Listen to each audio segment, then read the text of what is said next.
Welcome to Permaculture Smackdown. Today we're going to talk all about raising chickens the permaculture way. So last week we did a show on Gracie's garden, and they were showing some chicken tractors stuff, Joel Salatin style. Uh, Gracie's backyard. that sounded unaudible. Gracie's backyard. It was called Gracie's backyard. Oh, what'd I say?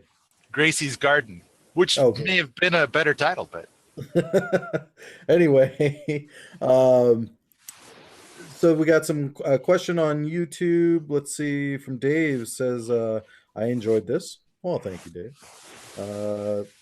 When you talk about level 7 permaculture, what would that involve? How further advanced are your systems compared to Ridgedale systems? You mentioned that Richard feeds his chickens grain. What do you suggest to feed? What would your alternative be to the Salatin pens and electrical fencing? Let's see. And the last one was, you mentioned the market garden beds are monoculture for ease of use with the greens harvester, and that you'd prefer to have narrow rows polyculture. What is the benefit of that? So, I sent that question to Paul, and Paul replied with two links. One was to the Wheat and Eco Scale, and the other one was to his Raising Chickens 2.0 article. all right, hit me with the first line again. What was the first line? The first line was, I enjoyed this. Okay. Second line was, when you talk about level 7 permaculture, what would that involve, and how further advanced are your systems to Ridgedale systems? First of all, I want to say that let's first consider that Richard Perkins has a permaculture scale, and he sees himself doing level 8, and someday he hopes to get to level 10. And then when he looks at me, he probably sees me as a dumb fuck or something like that. I might be level 4 or 5 on his scale. All right, so it's like, let's just make it clear that like I'm trying to express feedback, commentary, and so I want to make sure that, you know, by Richard Perkins's values, I'm probably a putz who, in my opinion, doesn't mean shit. So now, on the other hand, I've got my own set of values, and I think Richard Perkins is doing really well. I think that I've got it set up so that, and of course, I tend to think there's something out there called the Wheat and Eco Scale. I think it may have been like 10 years ago I expressed this scale, and somebody made a graphic a few years ago that was really rather amazing. There's the graphic. Way to go. Go to the top. How long ago did I make this up? 8 years ago. 8 years ago. Okay. And so it's a reverse logarithmic scale. And so the general idea is that at level 0, there's approximately 6 billion people. And at level 1, there's 1 billion. At level 2, there's 100 million. At level 3, there's 10 million. At level 4, there's 1 million. So with the exception of when you're just getting started, it's a base 10 reverse logarithmic scale. For each level, there's 1/10 the people of the previous level. I see something new every time I look at this graphic. On level 1, the dude's holding a light bulb. Well, you know, and I think it's true. At level 1 people, you know, are like, I'm going to get LED light bulbs, or I'm going to get CFLs. I'm going to get the stuff where it's right on the package. It says good for the environment. At level 1, you are just starting to give a shit about the environment. So the point so during the video, I must have said permaculture level 7. That's what the guy with the comment said.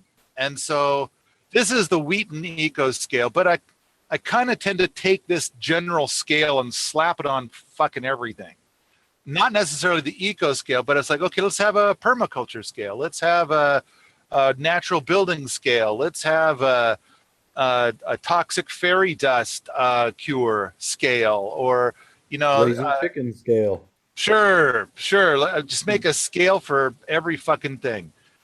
Um, Not a problem. That's so now I'm doing that all the time, and if I think we go to the bottom or near the bottom, we're going to see that at level 9 is Joel Salatin on that. I don't see him on there. So I think okay. So Joel Salatin is at the very least at level 8. But the other thing is that when I wrote the document, I only listed like 6 people at level 9 to kind of give an example. And then the guy that did the graphic art, Olaf, then he added a few people. And so I think that I would have put Joel Salatin here before Vandana Shiva. So let's see, is there anybody else I might bump? Dr. Elaine Ingham? Yeah, I might have put Salatin in here ahead of Dr. Ingham. Maybe. Is this an example of let's put women in there so I don't get bitched at by not having women in there? I don't know. You'd have to ask Olaf. But I'm just now suggesting to bump, I guess, both of the women in favor of possibly Joel Salatin, the dude.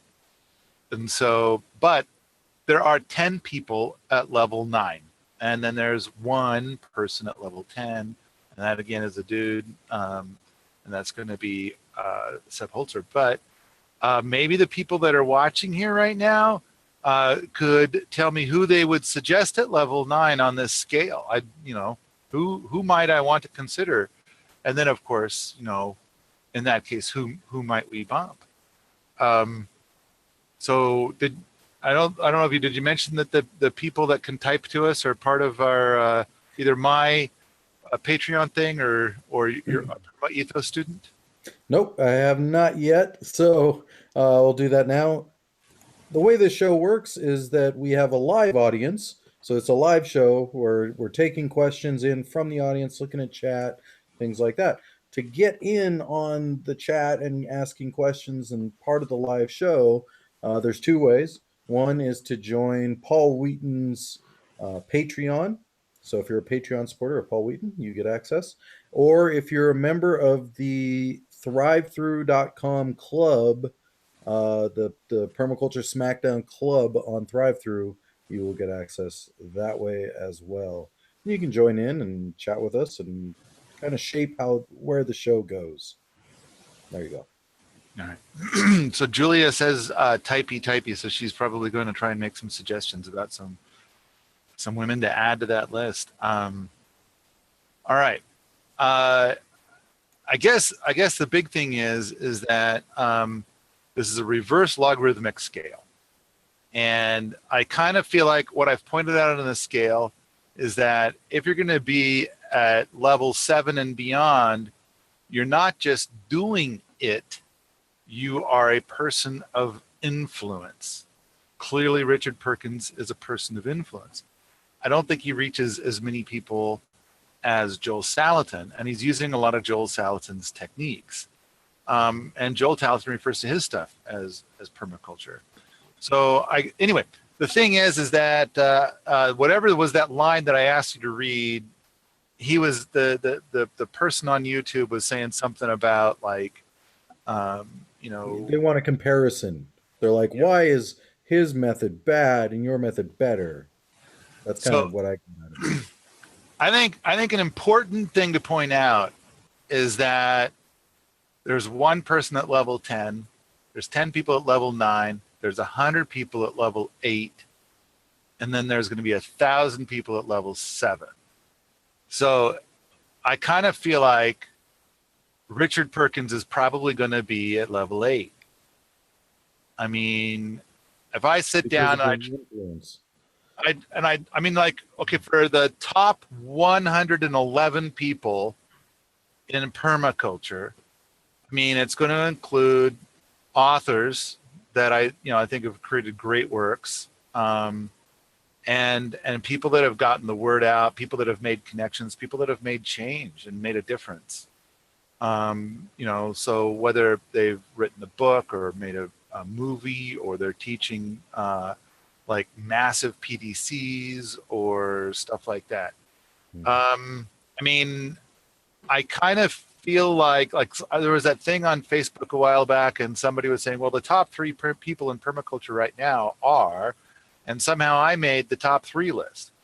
And I kind of feel like if I made the top three list, then, I think either that guy doesn't know enough people in permaculture, or wow, permaculture is in a really sorry state.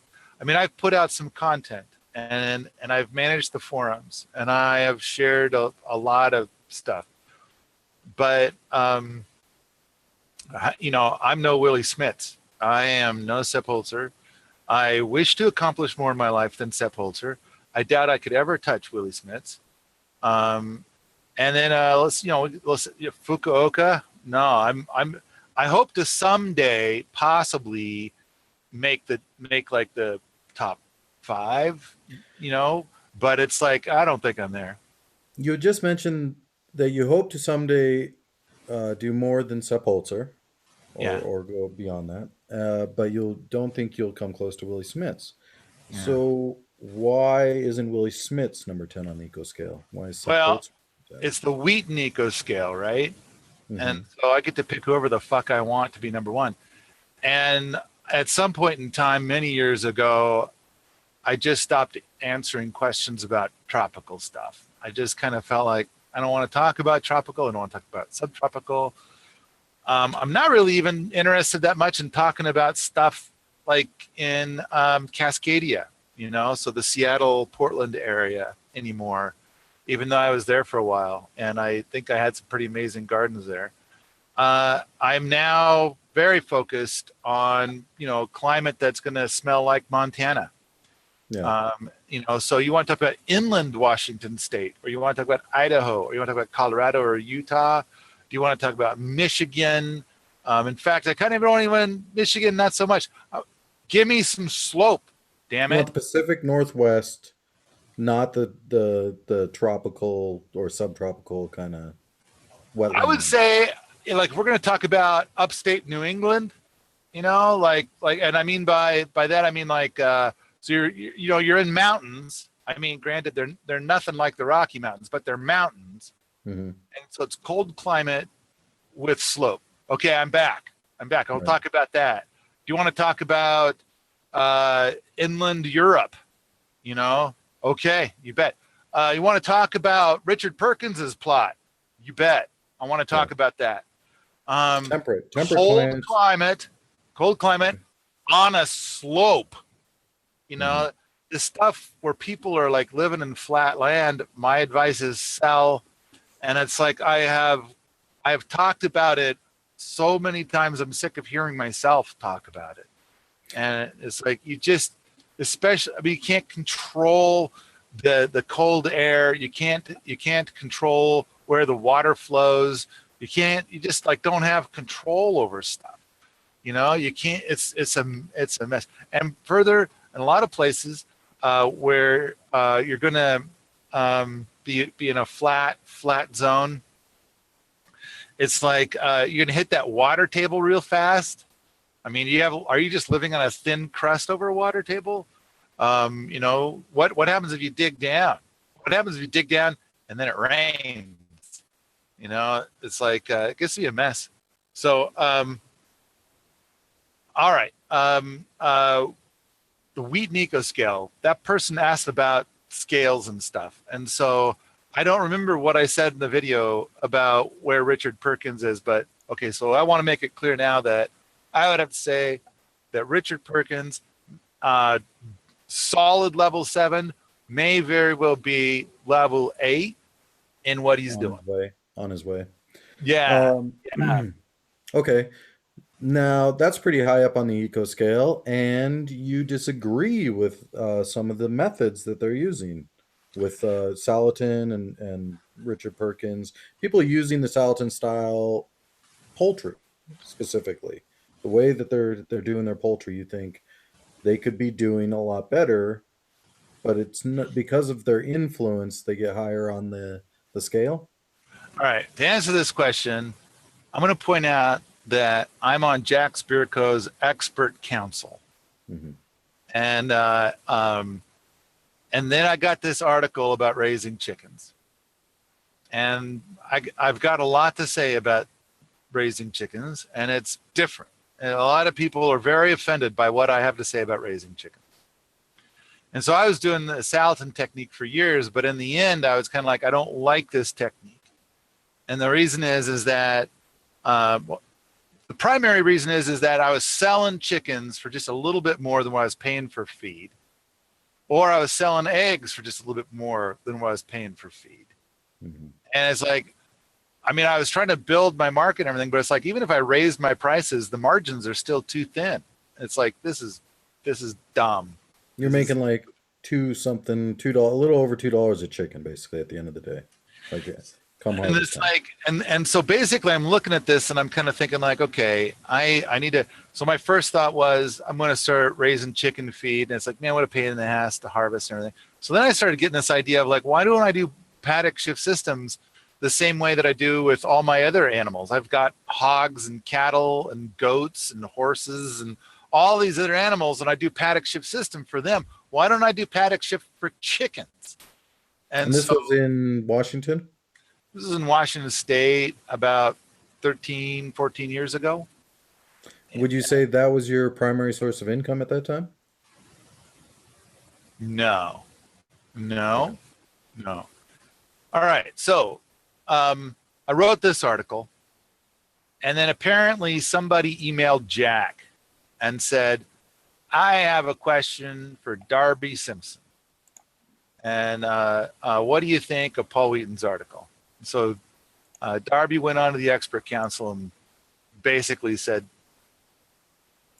didn't think much of my article. Fair enough. Fair enough. Then in the comments, Darby behaved poorly.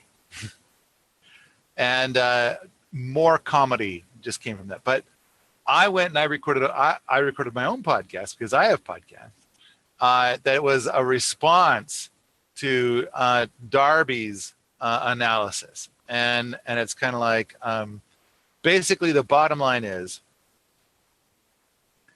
chicken feed, which is what they were feeding to those chickens in Richard Perkins' system. Same thing that Salatin does, same thing that Darby Simpson does. Is the reason why it's chicken feed and not human feed is there's something fucked up about it. So it was raised, so it's sold as organic chicken feed.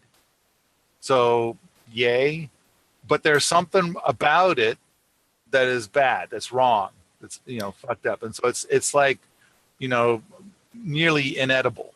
It would be either humans wouldn't buy it or the USDA forbids the sale of it. So now it's kind of like industrial waste. And so it's like, but you can still sell it as chicken feed. And so that's what they're doing.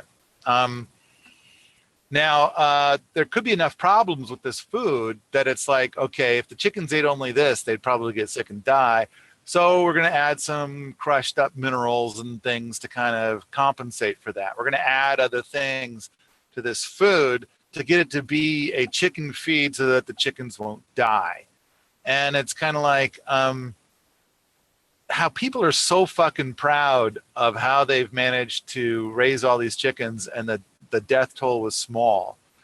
It just upsets me. In fact, when I raised chickens using Salatin's techniques, and I was using those Cornish Rock Cross chickens, like what we saw in the Richard Perkins video, it's like I lost almost 30% of my chicken. Whoa, Yeah, exactly. high. Whoa, indeed. Yeah. And so then it's like I was really upset about that. And I kind of felt like in the next years, I got it down to probably less than 20%, but it's still like, that's way too much. And that's fairly normal. And it's kind of like, well, what causes that? And it's basically this genetic fluke that's within the Cornish Rock Cross. They grow so fast that they have heart attacks. So here's what you do. is you starve them a little bit. If you starve them a little bit, they won't grow as fast and they have a better survivability rate. And it's kind of like, well, I don't want to do that either. And it's kind of, the other thing is that these birds would just hang their head in the chicken feeder, and if a grasshopper came through, they would ignore it. They just didn't seem to care about the grasshopper. And so I kind of came up with all these plans about how to get them to be keen on grasshoppers and stuff like that.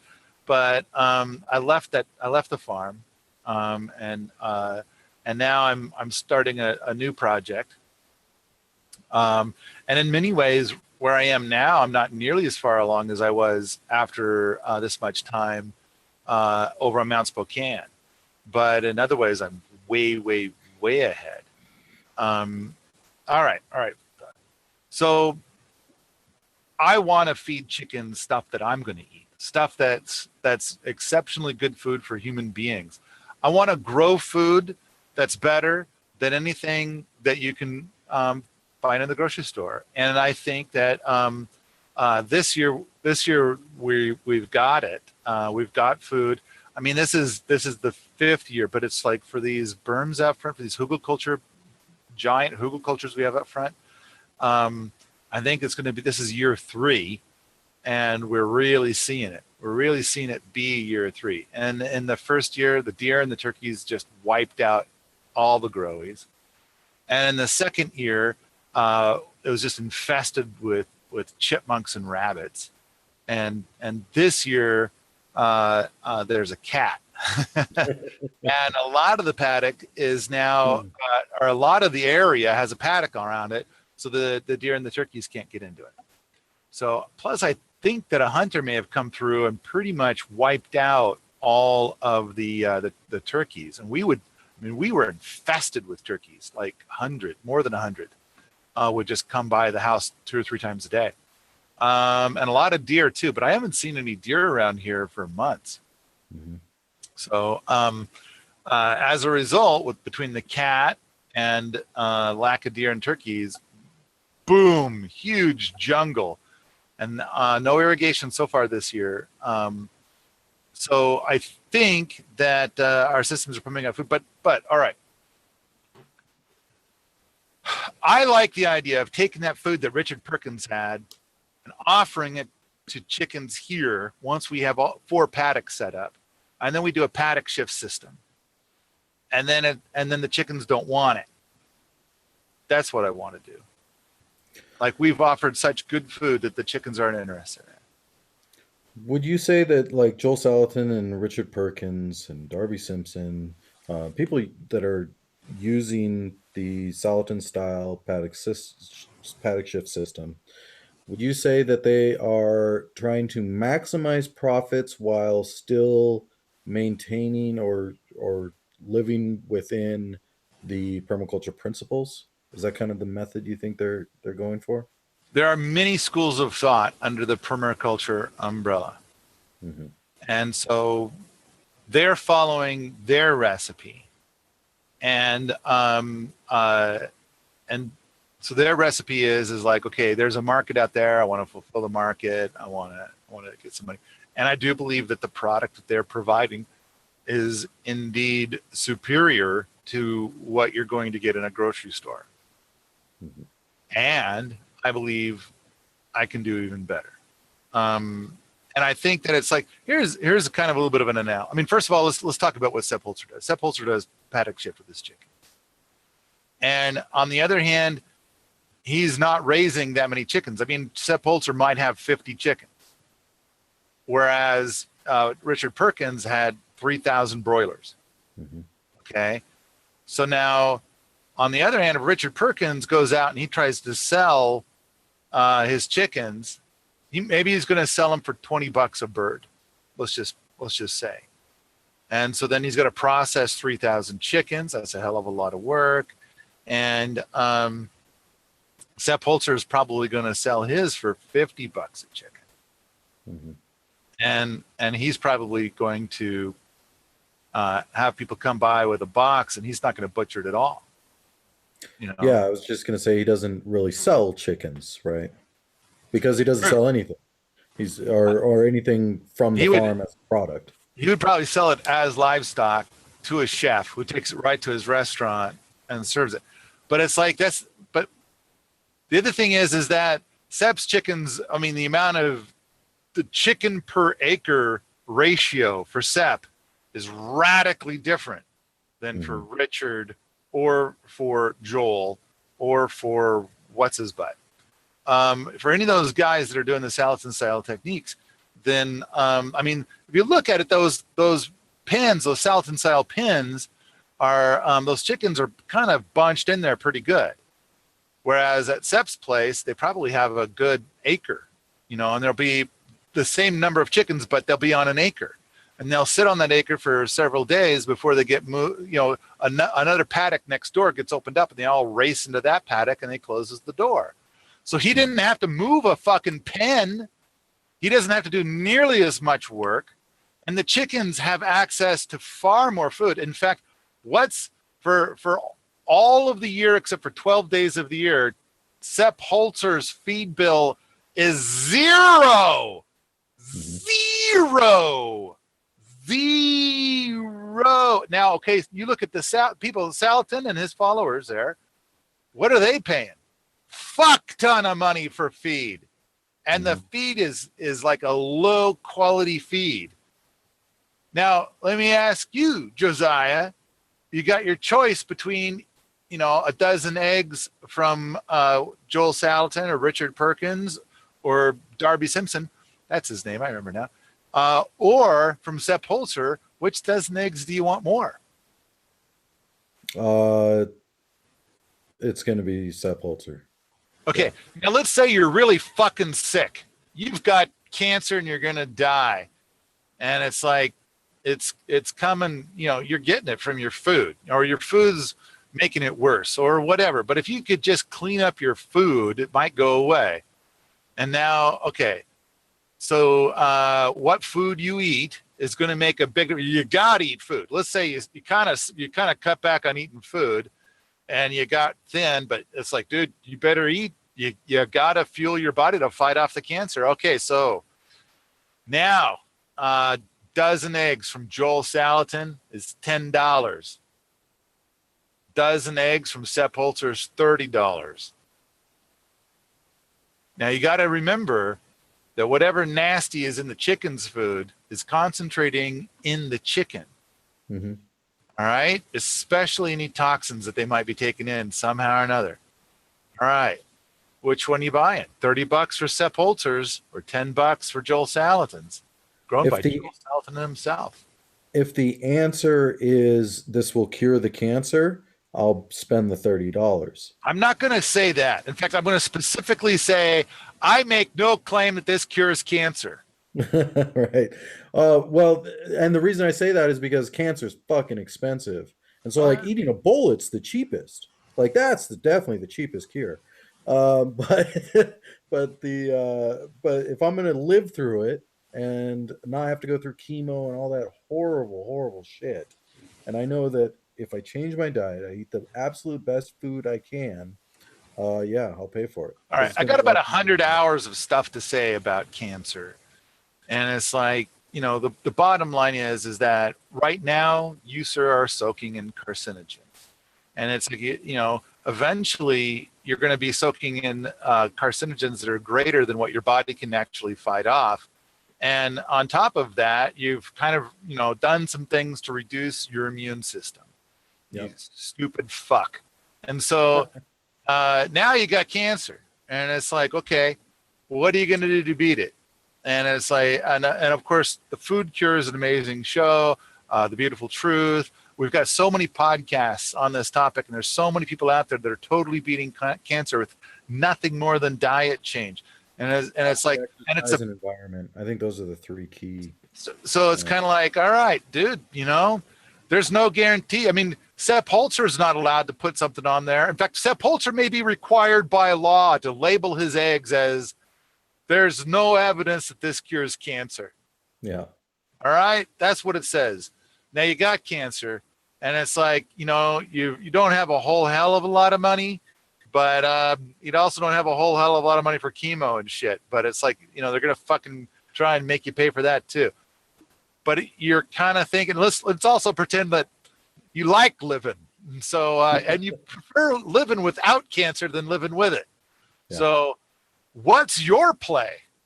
And it's like, now keep in mind, you could probably go down to Safeway and pick up a dozen eggs there for $2. You might be able to go down to your local organic store and get some stuff that's labeled organic, free range. And it's like, should we talk about that shitstorm? But it's maybe $5. But right from Salatin is 10. And that stuff, I guarantee you, is better than the best eggs you can buy at the grocery store. Yeah. If Salatin wants 10, let's say Sepp Holzer wants 30. I'm sorry, I'd be willing to pay $50 a dozen for Sepp Holzer's eggs. And I would find any of the food from Sepp Holzer's place to be worth 10 times more than the best food that you can get at the grocery store. Once you start getting into those prices, it's cheaper to just do it yourself. Absolutely. Yeah. Fucking A. But it's like, you know, we're talking about quality of food here. And so I attempted to express last week how I think what Richard Perkins is doing is excellent and amazing and so great. And at the same time, I would like to see it taken up even higher still. Now, another thing that guy mentioned, and I could talk about chickens for about 200, 300 hours. But let's talk about growing stuff in rows. I was thinking he was growing things in broad rows. Mm-hmm. And I think, it was monocrops and broad rows. And I would love to see that, let's take it up a notch to do polycultures in broad rows, even if it's just 3 to 6 things per broad row. You're making a face. What? I'm just trying to think of when I was doing it, the profitability of it. I agree, shrinking the rows, excellent idea. You definitely want to have your rows. I mean, when you're doing profit style, you want your rows to be whatever machine you're using to harvest is like the width you want your row to be. And if you can get that machine that you're harvesting smaller, so you can narrow your rows, that's better because then your next row can be a different product. Each row can be separate so that you're not getting a shitload of the same product on one row. So like if I have a foot wide row, and I have 50 feet width in total between my tree lines, I could have I could have 50 different crops in that one wider row, in that one paddock, I guess you could call it. So each row is 1 foot. My machine specifically harvests 1 foot width. I go all the way down the line, and then I'm harvesting the next product coming up the next line. Profitability wise, that helps me a great deal because what people don't want to do is be going down a line and have to stop mid-line, change equipment, go back through the line, tromp on their soil some more, grab a different piece of equipment to do the next product in that same row. They want to do one row go. All right, pick a vegetable that you're growing here. Spinach. All right, so you're growing spinach, and you got a machine for picking spinach. Mm-hmm. How much? And let's say you got a dozen people living at your place. Okay. And now you're going to go out and harvest some spinach for dinner tonight. Mm-hmm. How much fucking spinach are you going to harvest? Not a whole lot. So you need a machine for that. That's just not what I'm doing it for. I'm doing it for a market. No. See, that's just it. I don't want to do what you want to do. Right. And so I think what you want to do is stupid. Okay. The other thing is that it's like, okay, let's say I grow everything in a polyculture. Let's say I'm going to go ahead. I'm going to compete with you on your turf. So you've got your machine there. You're doing it however you're doing it. And it's like, all right, But what I've done is I've replaced petroleum with people. Mhm. And so instead of having some kind of machine or a bunch of machines or whatever, I got a dozen people, and I'm saying, all right, today is spinach day. And Josiah is he's going to use his machine. He's going to put together 20 boxes of spinach. Mhm. So we need to go out this morning and fill 20 boxes, the 12 of us. Now, how long does it take one person to fill a box of spinach? 20 minutes? No, not even Okay, 5 15. minutes. Let's say let's say 15 minutes. So we Okay. all go out there. We're filling 20 boxes with 12 people. So it's like, let's say it's less than half an hour. We're good. Now, we didn't have to fuck with the machine. We have to start the machine. If the machine didn't work, we have to repair it. We didn't fire up some kind of diesel contraption, to drag the machine or whatever. We didn't have to fuck with the machine. We did it Basically, all by hand. And yeah. now, because we did it by hand, all that spinach could be growing in a polyculture. Well, you probably did it with a knife. You had some kind of tool, at least, is my guess when the person's harvesting, because you don't want them ripping it out of the soil. You just want to cut off the top. Sure. Uh, Now, your method. Now, my method. I'm specifically talking about that the microgreens machine or whatever it was that was in the Sure. video. Yeah, he had a Okay, little it was like a vacuum drill. brush thing. Yeah, yeah, yeah. Yeah. Okay, But now one benefit of that is that I have one person tromping around in my garden beds rather than 12. So there's a lot less footprints stomping down on my soil. well, okay. So earlier I was trying to say something. I was trying to say like he was doing broad rows, and then I said I'd like to see at least polyculture broad rows with at least Right. 3 to 6 species Hmm. as a step up from that. Right. But now let's take 3 more steps up from that. Let's do some massive hugelkultur systems that are not in straight lines, and they're Right. surrounded by big fucking monster ass berms. With a And we thousand have, different things and in them. there's Yeah. no soil exposed anywhere. And Mhm. even more than that, I've got extreme diversity on the outside of the hugelkultur and on the inside of the hugelkultur. Yeah. Some soils are fungal, some soils are more bacterial, some soils have a high pH, some a low pH, some are more fertile, some are less fertile, some are wet. The Definitely better. hugelkultur is drier Um, at the top, wetter at the bottom, south there's no facing, north I, facing. there's no Diversity. question. Yeah, there's no question that that's a better system for the food, for the soil, for you. There's no question. What people don't, why people want the rows is for the market. And like you said, you're not in it for the market. You're not doing it for that. You're doing I'm it to feed I'm the trying to people say there. that if you want to play the market game, you can still do this. Hmm. And then when the moment comes to harvest, then instead of sending one person out there with a machine, let's send a dozen people out there without a machine and harvest it by hand. Hmm. And now that you're harvesting it by hand, you can do polycultures and you can do all kinds of stuff. And the other thing is that, okay, if you're doing it for a market, then, it's got to be a kind of a market where you're going to, like that food's going to get bought and ate quick. Otherwise, you're all about like, oh, I can only grow this variety because it's the one with the best shelf life. So it tastes like cardboard because, now the bacteria and fungus thinks it tastes like cardboard too, and they won't eat it.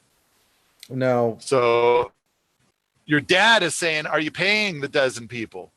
And it's like, what else the fuck you gonna do? And it's like, if I don't pay the people, I mean, this is where it gets to be especially challenging because it's kind of like, first of all, that equipment's gonna have some cost, but man, petroleum is so fucking predictable. Then comes the whole thing of like a lot of these places where immigrant, transient workers come in, and it's like, okay, we need to pick apples. And so here's the deal. Here's the apple orchard. Y'all race out there and get this variety of apple. You bring it back here. We're going to weigh it. We're going to pay you this much per pound. And then it's like, Then you're going to get like 5 or 6 people that are showing up, and they're clearing like $300, $500 a day, and they're like, yeah, I'm making coin. And then you're going to have, for every one of those, you're going to have like 10 people who quit within 2 hours because they realize that by the end of the day, they're not even going to make $50 because they suck at it. And rather than trying harder or figuring out how to become good at it, they're just, this place is stupid. You guys suck. I'm out of here. You know?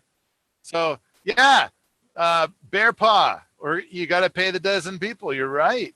You're also dealing with the government, with people, because you got to pay for their health care and all this shit that a machine, you don't have to pay for any of that. Now, of course, what does Sepp Holzer do? Is Sepp Holzer growing a market garden? He's growing a fuck ton of food, and he ain't eating it himself. Yeah, he does it more like a theme park. You Yeah, come in, pay your admission, and you can steal whatever you want. and if you steal food, that's between you and the cops. That's, you know, I kind of don't give a shit. You. Yeah, I got so much money. I got so much money from just today. It developed a powerful case of apathy. I'm gonna go sit inside for a while. And I have a great question for you, but I'm going to save it for the after show when we're not live because I don't want the backlash. All right, so we have. You better write it down so you don't forget. I won't forget this one. Oh wait, I'll write it in chat. Okay. So the person was asking about like chickens, was asking about the food in rows, and and I just, so I think I've said enough about how Richard Perkins is great. He probably thinks that what I'm doing is dumb, but I wish for something better. I also kind of think that I think that the ultimate goal is to gird it, and so then you're talking about like, yeah, you're paying all these people and whatever, and it's kind of like, if Gert's got an acre and it's pumping out far more food than she could ever possibly eat, and then somebody comes and they're like, I want to grab a few boxes of apples, and she says, yeah, not a problem. Like, let's just say $10 a box, all right? In fact, whatever it is you want to grab, I already grabbed food this morning, so I'm set. Whatever you want to grab, you go ahead and grab it. As long as it's ripe and everything, $10 a box, whatever you grab. And there, people are like, wow, fucking $10 a box, that's awesome. Yeah. And let's say that the quality of food is the kind of quality we're talking about, where it's like, let's even say that it's even better than what Sepp Holzer produces, for reasons. And but for now, maybe we just say it's equivalent to Sepp Holzer. And so it's kind of like, so people come and get it, and eventually, she starts charging $20 a box or something like that. And it's like, is she paying people now? I don't think so. I think, is this a taxable thing, or is this more like, wholesale? It's like, no, you guys came and you did a thing and you get that, and I don't know how to label it. And so it's like, but I think that the quality of the food is dramatically superior. Oh, absolutely. No disagreement. And I think Gert's doing hardly anything to maintain that. So the level of work level is dramatically low. And then you want to talk about the harvest. Harvest is zero. Wow, that's easy. What you are dealing with is market. So I know, for example, Sepp Holzer sells fish, right? I've seen that. He's got his fish tanks. And he's got his fish in tanks so that when the chef comes, he can pick the fish out right there and take it to his restaurant. But he doesn't have to go to the stream to catch the fish or whatever. Sepp's already done that for him. All right. I think when it comes to livestock, then I mean, you can sell fish like oh, you're gonna, hey there, Chef Bob, you got yourself your own pond? Yeah, sure, I'll sell you some fish for stock in your pond. And what you do with it, so it's live fish. Hey, Chef Bob, you got your own little farm there. I'll sell you a hog, sell you this yak. There you go. Chef Bob's all set. And of course, Chef Bob takes it to his farm, which is inside of a kitchen. Yeah. Well, all right. So with that method, now Sepp Holzer's got a lot of fame, so he's getting a lot of people that want to go there for more than just to get food. They're wanting to go there for the experience and to see it and all kinds of things. Now for the people that are like running restaurants, running grocery stores, whatever, um, they're used to a place where they can go to a market and they see everything that they need is there and they can just pick it up, buy it, take to the saves them a shitload of time. Whereas with this system, it would have to be like I go to a farm, hopefully they got what I need, and now I got to root around in the farm and try and find what I need. Now I do get to selection. That's awesome. I get to like choose which of the spinach I want and cut it right there. But they might not have everything I want, so now I got to go to another farm and find it there, hopefully, and so on and so on, as opposed to just going to a market, picking up everything they need right there, and going to their store. All right. So I mean I think there's a cool thing about how Richard Perkins says that he doesn't sell to anybody that's more than 50 kilometers away. Hmm. So it's like, okay, so what is that, about 20 miles? So everybody's got to be within 20 miles. It's like 40 miles, isn't it? 50 kilometers. It's more like 40 miles, I think. Okay, all right. Let me do the math. Okay, it's gonna be closer to like 30. 30. Sorry, my mistake. It's like 30 miles. Yeah. You're doing the math. You're gonna ask It's Google. 31 miles. Okay, all right. Um, so 30 miles. I thought that was pretty good. Um, I like the idea that 150 miles. that Gert is like selling only to people that are within a mile, you know. Okay. And so this is so it's kind of like, you know, you could walk or bicycle Yeah. pretty much, you Gert know, does. and How that's many people live within a mile of you, Paul? Would you say? right now. Yeah. That are would but be 10. customers. 10. So it'd be 10 human beings, but less than 10 that would be customers. I would imagine that zero of those would be customers. Well, let's say they were customers because you have awesome food. It's a great time, enjoyable place to go to. So it's 10 customers. They're coming once a week. Each customer is coming. So it's 10 people per week are coming to buy food during the time you have food. Well, that's So another thing yeah. too. Is like, okay, it's like let's say we're up at the lab and Gert Mhm. lives at the lab. And first of all, the plan is to have 20, 30 people that live there year round. And so a lot of them are gardeners, half of them are gardeners, half of them are not. And it's like, and they want it. They want that food. And then the other thing is that a lot of them are going to come and buy several boxes of Gert's apples for $50, 5 boxes for $50. And then they're going to go put up a fuck ton of applesauce. Then they're going to sell their jars of applesauce to who knows who. You know, the other thing is that, oh, there's a PDC happening and they need to be fed. And so, you know, we're going to buy a bunch of food from Gert. So it's like you're saying, oh, I don't want to go all the way over to Sepp Holzer's house. It's so far away. Man, I don't want to go up there and walk around and cut out whatever I want for like, what, 2 days of food. It's like, Well, he especially doesn't if I'm even, running a restaurant. doesn't even have, yeah, see, so I kind of feel like, you know, fuck you then, don't go. Right. It's kind of like, uh, you know, I think that the idea is that you don't need to sell it to everybody. You just Right. need to have enough.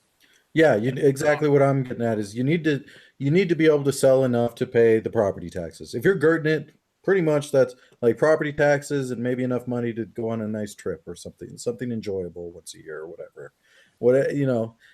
You've got everything you need for the most part, being girt. It's just the extra money is to get whatever you need to get by, you know. So I don't go to jail. I'll give you this money. Like I got to make enough so I won't go to jail.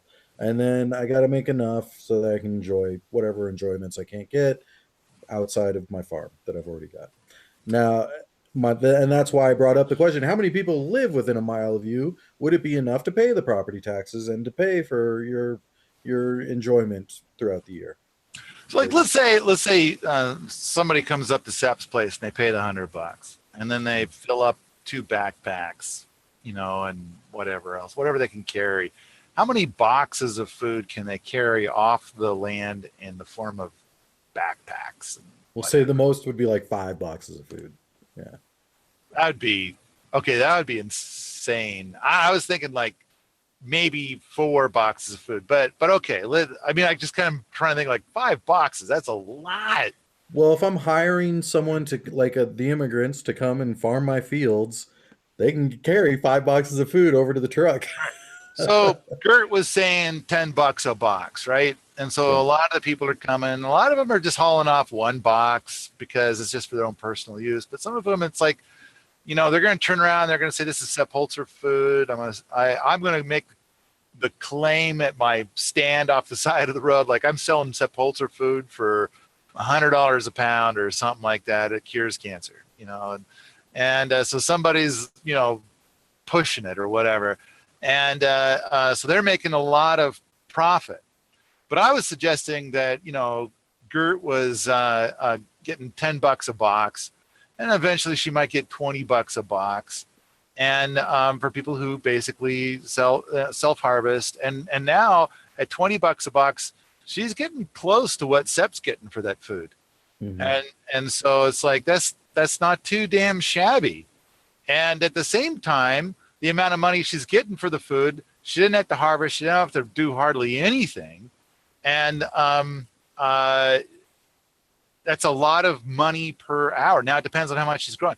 Maybe Gert's even got 2 acres, and she just loves gardening so much, you Yeah. know, kind of a thing. But on top of that, it's like, yeah, eating at a restaurant. So like, it's possible that right next door to Gert is a restaurant, and it's like, okay, that's a doable thing, and Well, you work with the restaurant, you say, "What are you going to need? I'll grow it."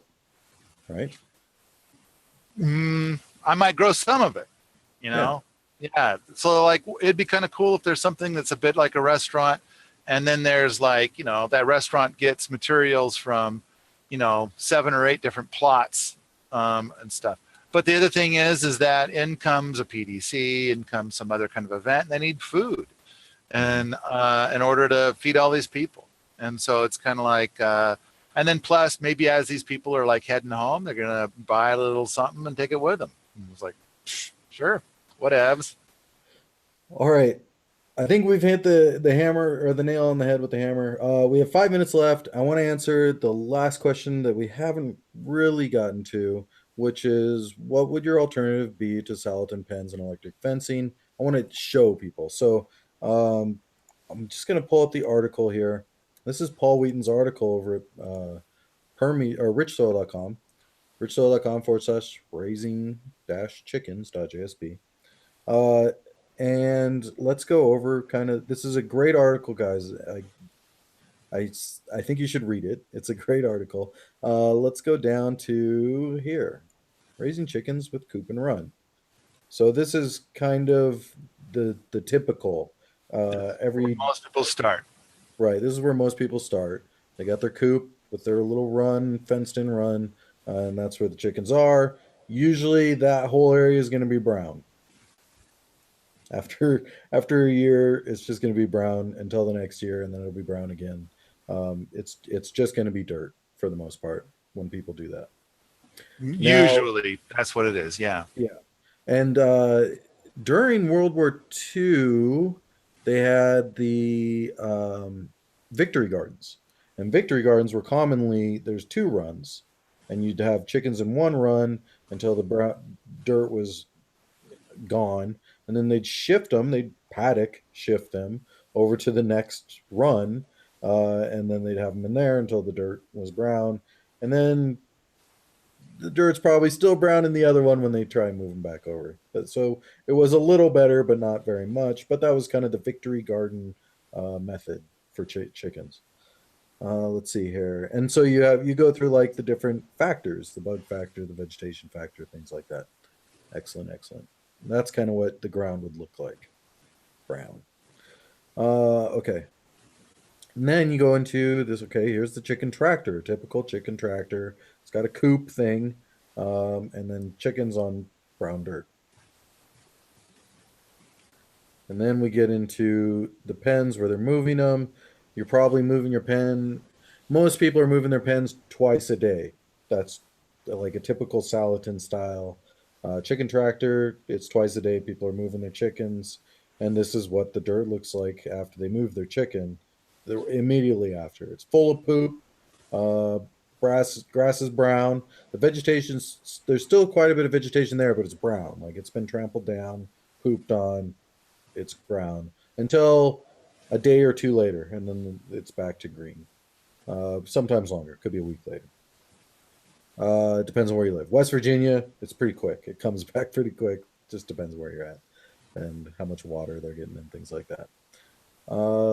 Now we go into truly free range style, which is chicken shit on the cars, like they're pooping everywhere. There's no limits on these chickens. But you also run into possible predatory issues where chickens will decide to roost in the trees that night instead of come into the coop, kind of thing. The chickens are getting a lot more exercise, which means the meat's going to be leaner, um, arguably much healthier for you.